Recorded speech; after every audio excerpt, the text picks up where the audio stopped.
Oke deh, cekidot. Ini dia yang gue cari, Bray.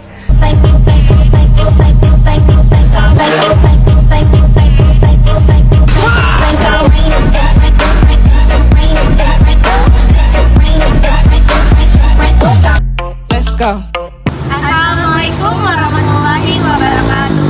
Halo guys, kami dari Fakultas Ekonomi dan Bisnis Universitas Lampung, jurusan S1 Manajemen. Kami dari kelompok 1, mata kuliah Komunikasi Bisnis yang diampu oleh Bu Dr. Nova Mardiana, SEMF. Kami di sini akan menyampaikan materi terkait komunikasi bisnis di era digital dan profesionalisme, tim meeting, dan lain-lain.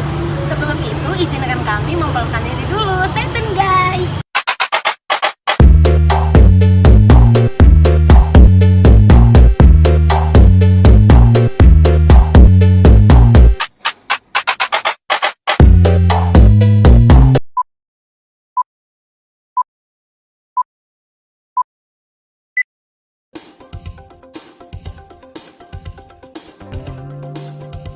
Tujuan pembelajaran kita hari ini adalah yang pertama, memahami apa itu komunikasi.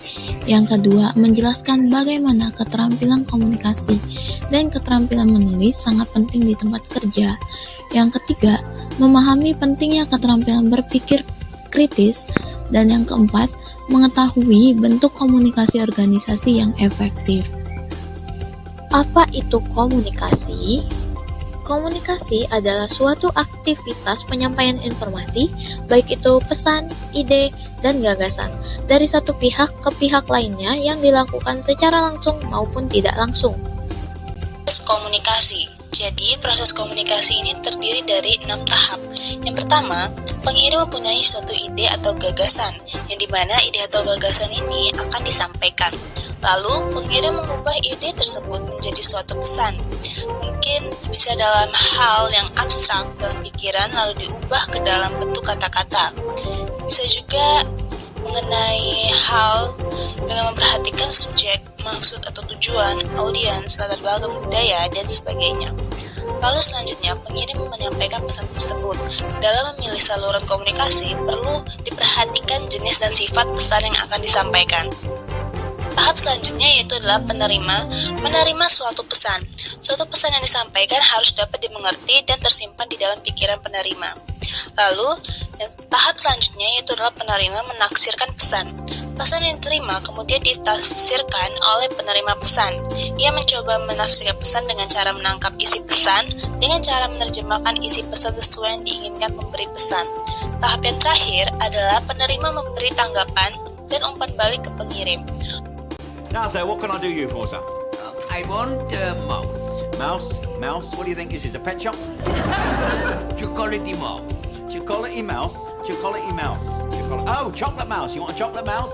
No, chocolate mouse. Yes, chocolate mouse. No, we say chocolate mouse. No, we haven't got chocolate mice here. You have to go sweet shop on it. No, not mice.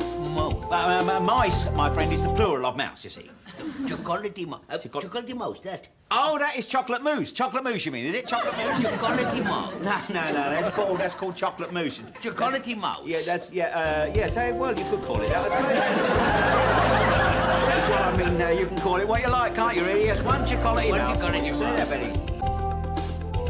Macam-macam noise. Pertama, ada hambatan fisik.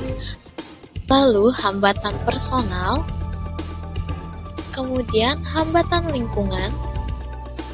Yang terakhir adalah hambatan budaya. Selanjutnya yaitu ada pentingnya keterampilan komunikasi di tempat kerja. Survei pemberi kerja secara konsisten menunjukkan bahwa keterampilan komunikasi yang kuat sangat penting untuk pendapatan kerja yang efektif, kinerja kerja, kemajuan karir, dan kesuksesan organisasi. Dalam membuat keputusan perekrutan, pemberi kerja sering menempatkan keterampilan komunikasi di antara kompetensi yang paling diinginkan. Pentingnya keterampilan menulis di tempat kerja. Menulis lebih penting dari sebelumnya, karena media online membutuhkan lebih banyak, bukan lebih sedikit. Sebuah jejak pendapat penting oleh Hart Research Associates mendukung pandangan ini.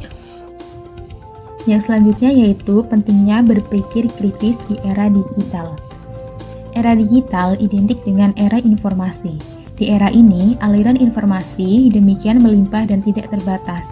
Di saat yang sama, jenis informasi apapun yang kita cari bisa langsung kita dapatkan dalam hitungan detik. Problemnya adalah tidak semua informasi benar. Oleh sebab itu, pentingnya kita berpikir kritis. Apa aja sih bentuk-bentuk komunikasi organisasi itu? Yang pertama ada komunikasi berbasis kertas.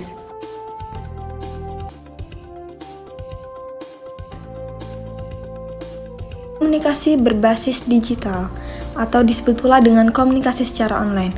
Terdapat dua pemahaman. Yang pertama adalah secara bahasa, yakni penyampaian pesan yang dilakukan melalui media elektronik. Dan secara praktis, merupakan proses komunikasi yang didominasi oleh komunikasi tertulis. Komunikasi lisan adalah komunikasi dengan menggunakan metode yang dilakukan secara langsung tanpa adanya batas dan jarak atau dilakukan secara tatap muka. Komunikasi yang efektif. Komunikasi efektif terjadi apabila pesan yang diberitahukan komunikator dapat diterima dengan baik atau sama oleh komunikan, sehingga tidak terjadi salah persepsi.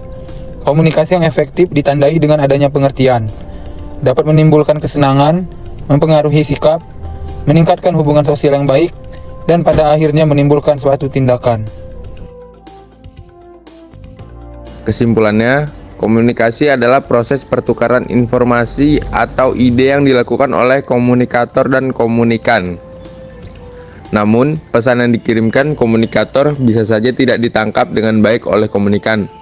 Hal ini disebab noise. Komunikasi yang efektif terjadi apabila komunikan dapat menangkap dengan baik pesan yang dikirimkan oleh komunikator.